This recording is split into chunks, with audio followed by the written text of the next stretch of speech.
যেখানে আছেন না কেন আশা করছি আল্লাহর রহমতে সবাই ভালো আছেন। আলহামদুলিল্লাহ আমি ভালো আছি। তো আজকে নিয়ে আসছি একটা রিকোয়েস্টের ভিডিও।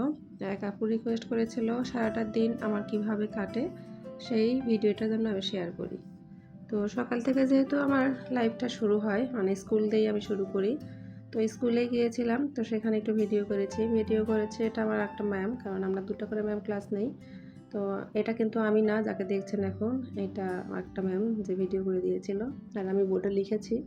তো যাই হোক, ক্লাস শেষে মানে স্কুল ছুটি হওয়ার পরে চলে গিয়েছিলাম এই যে ট্যুর করতে। আমাদের গাজীপুর শাইনের একটা রুলস আছে যে আমাদের প্রত্যেকটা স্টুডেন্টের বাসায় হোম ভিজিট করতে হয়, মানে ট্যুরে যেতে হয়। প্রতিটা স্টুডেন্টের বাসায় প্রতি মাসেই যেতে হয়।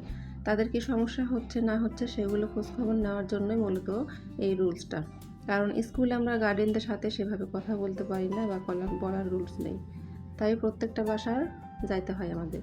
তো এই যে কপিগুলো আমি চেক করে নিচ্ছিলাম, সবগুলো কপি CW SW, তো সব কপি এখানে চেক করে নিয়েছি। তারপরে আমি ওখান থেকে বের হয়ে গিয়েছিলাম বাজারে বাজার করতে। মূলত গিয়েছিলাম টমেটো নেওয়ার জন্য আর এই পেঁয়াজ নেওয়ার জন্য, কারণ টমেটোর সিজন চলে যাচ্ছে, আমার এখনও সস করা হয়নি। তো ভাবলাম টমেটো নেব, তো দেশি টমেটো পেলাম না, তাই আর টমেটো নেইনি বেশি করে, শুধু সালাদ খাওয়ার জন্য অল্প একটু টমেটো নিয়েছিলাম। আর অন্য কোনো সবজি এভাবে নেইনি। একটু শাক নিয়েছিলাম, শুধু পাট শাক। তো ওটা ভিডিও করেছিলাম, কেমন করে যেন স্কিপ হয়ে গিয়েছে। তো বাজার শেষে যে বাসায় চলে আসছি, তো তখন কিন্তু মোটামুটি 1:30 বেজে গেছে আমি যখন বাসায় ঢুকলাম। তো বাসায় এসেই কিন্তু আমি শুধুমাত্র বোরখাটা খুলেছি, খুলে নিয়েই তারপরে যে কাজে যোগদান করেছিলাম। মানে সকালে যে বাসন কুসনগুলো ছিল, মানে আগের দিনের রাত্রেরও, তো আমি সকালে যেহেতু করতে পারি না, স্কুল থেকে এসেই সবসময় করি। আর এই যে রুমের ভিতরে চলে আসছে, এগুলো ক্লাসগুলো খুলে দিলাম। আর আগের দিন হয়েছিল বৃষ্টি অনেক। তো আমাদের বাসায় এই যে এই সাইডটা, যারা আমরা পিছন সাইডে থাকি, তো পশ্চিম সাইড এটা, তো এই সাইডে প্রচুর পরিমাণে বাতাসে বৃষ্টিগুলো ভিতরে চলে আসে, ওই রুমের যে গেট আছে, ব্যালকনি গেটের নিচ দিয়ে আসে।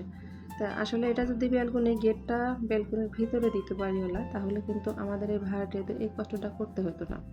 তো আমি নিচে ন্যাকড়া দিয়ে রেখেছিলাম রাত্রেবেলা, তো সেগুলো ভিজে গিয়েছিল। তো সকালে ওগুলো আর রোদ্রে দেওয়ার টাইম পাইনি। আমি সকালে 7টার সময় উঠে চাটা খেয়ে আমি চলে যাই স্কুলে, তারপরে এসে সব কাজগুলো সেরে নিই। তো এই কারণেই তখন আর হয়নি।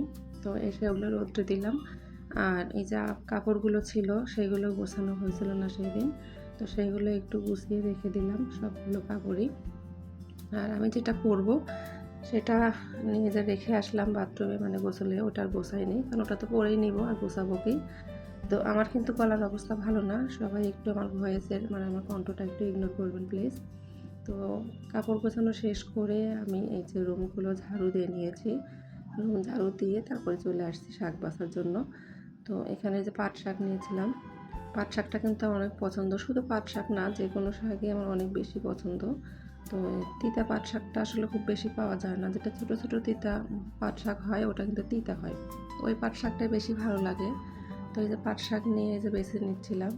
তো আমি কিন্তু শাক মোটামুটি এত বাড়াবাড়ি করি না। আমার ছোটো বোন যে ঝাঁকি দিয়ে পাট শাক বাছে বা যে কোনো শাক বাছে, তো বাছতে বাছতে কিন্তু মোটামুটি শাকের 12টা 14টা বাজে ফেলে, কিন্তু আমি কিন্তু এতটা 12টা 14টা বাজাই না ওর মতো। যাই হোক, শাক বাছতে গিয়ে ওর কথা মনে হয়, তাই একটু শেয়ার করলাম আপনাদের সঙ্গে। তো শাক বাছার পরে এই যে ঘরগুলো আমি মুছে নিয়েছি, মানে সব কাজ শেষ করে আমি ঘর মুছে গোসল করে নিই। তা আমি যখন গোসল করছিলাম এর মধ্যে আমার মেয়ে চলে আসছে, ওর এক্সাম হচ্ছিল। তো 2টার সময় ওর এক্সাম শেষ হয়, তো বাসায় ঢুকলো। আর আমি যে রান্না বসে দিয়েছিলাম, দিয়েই ওয়াশরুমে গিয়েছিলাম। তো এখানে ভাতটা হয়ে গিয়েছে, আর সাইডে দিয়েছিলাম বেগুন পোড়া, কারণ বেগুন পোড়া ভর্তা করবো। তো তারপরে যে রান্না বসাতে যাব,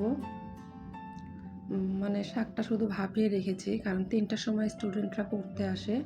তো রান্নার পুরো কমপ্লিট করতে পারিনি, একটু গুছিয়ে রেখেছিলাম। পেঁয়াজটা কেটে নিয়েছি, বেশি করে পেঁয়াজ কেটেছিলাম, কারণ কাচকি মাছ চচ্চড়ি ওটা শুধু পেঁয়াজ দিয়েই হবে, এই কারণে পেঁয়াজটা বেশি ছিল। আর সজনে করেছিলাম সর্ষে বাটা দিয়ে। তো সর্ষে বাটাতে সজনে কিন্তু অনেক বেশি ভালো লাগে, হয়তো অনেকেই খান বা অনেকেই খান না। তো সজনে কিন্তু যে কোনো আইটেমই আমার অনেক বেশি পছন্দ। তো আপনারা প্লিজ একটু কমেন্টে জানিয়ে যাবেন আজকে পুরো ভিডিও দেখার পর আমার এই লাইফস্টাইলটা কেমন ছিল।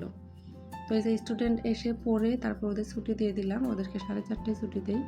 তো ছুটি দেওয়ার পর আমি এই যে রান্না করতে চলে আসছি। ছুটি দেওয়ার পর আসলে রান্না করতে আসিনি, আমি 5টা পর্যন্ত বসে আবার ভিডিও এডিট করেছিলাম গতকালেরটা, কারণ ওই যে টাইম হয়নি আমার আগে এডিট করার। তো আমি ভিডিওটা এডিট করেছি, করে তারপরে আমি 5টায় রান্না করতে আসছি। তো এটা কিন্তু দুপুরের রান্না ছিল, আমরা দুপুরে খাওয়াই কিন্তু হয়নি, কারণ রান্নাই করতে পারিনি, খাবো কখন। আমি এসে মানে ফ্রিজের একটুখানি বাসি খাবার ছিল, সেটা খেয়ে ও আবার ঘুমিয়ে গিয়েছিল, আর আমি রান্না করে নিচ্ছিলাম। আর এই রান্না করতে গিয়েই শুধু আমার মনে হয় যে আমার আদা রসুন বাটাগুলো শেষ।